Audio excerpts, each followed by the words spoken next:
যে আগামীর 9 তারিখ ঢাকা বিশ্ববিদ্যালয়ে যে ঐতিহাসিক ছাত্র সংসদ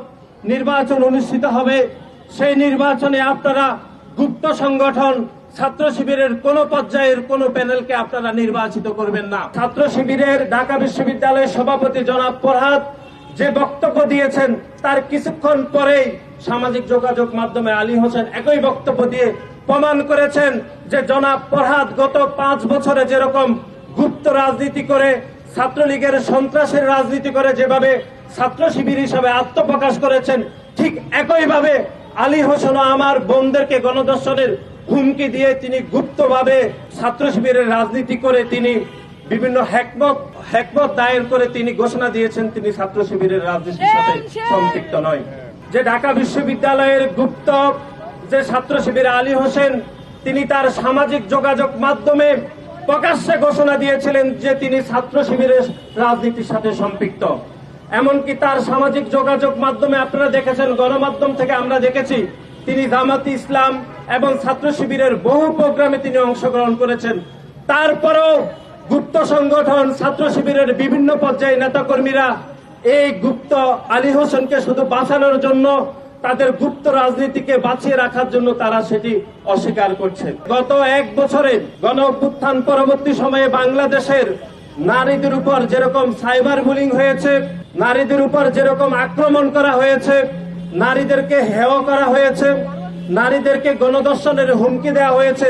তার প্রতিটি ঘটনায় গুপ্ত সংগঠন ছাত্র শিবিরের বিভিন্ন পর্যায়ে নেতাকর্মীরা জড়িত রয়েছেন। যে আগামীর 9 তারিখ ঢাকা বিশ্ববিদ্যালয়ে যে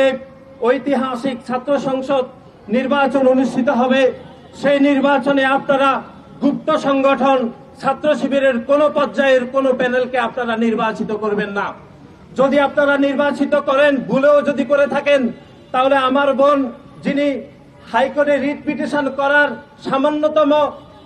রিট পিটিশন করেছে, এই অপরাধে তাকে যেভাবে প্রকাশ্যে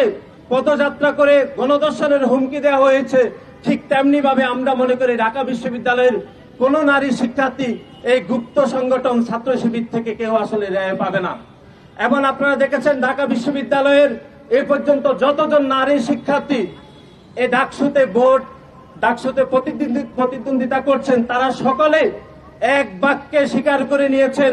যে গুপ্ত সংগঠন ছাত্র শিবিরের বিভিন্ন পর্যায়ে নেতৃবৃন্দরা আমাদের বোনদেরকে কিভাবে সাইবার বুলিং করছেন। সুতরাং আমি আবারও ঢাকা বিশ্ববিদ্যালয়ের আমাদের বোনদের প্রতি, আমাদের সাধারণ শিক্ষার্থীদের প্রতি আমরা উদাত্ত আহ্বান জানাবো, এই যে গুপ্ত সংগঠন যারা গত 17.5 বছর ধরে